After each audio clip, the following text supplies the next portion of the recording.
How to give a clit orgasm. 1. Lip administration.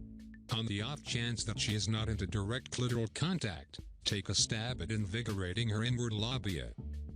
Contacting or sucking her inward lips really pulls on the clitoris, and it's extremely helpful for ladies whose clitoris gets excessively touchy, says Laurie Mintz, Ph.D., creator of a worn-out ladies' manual for enthusiastic sex. 2. Excitement oils. There's a variety of excitement oils and demulcents intended to carry shivering or warming sensation to her clit. Uncommon excitement oil for her is a famous decision. Go gradually with attempting these out, Mintz prompts.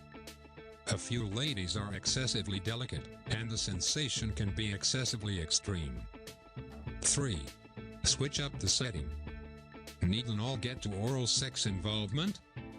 Shanna Katz, Emmett, a board-insured sexologist and creator of oral sex that will knock her socks off, recently gave Men's Wellbeing this tip.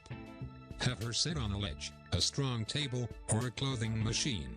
On the off chance that you stoop on the ground before her, you'll have the option to your lips, tongue, and hands as much as you need. Also, she'll have the option to get a decent take-a-gander at you between her legs.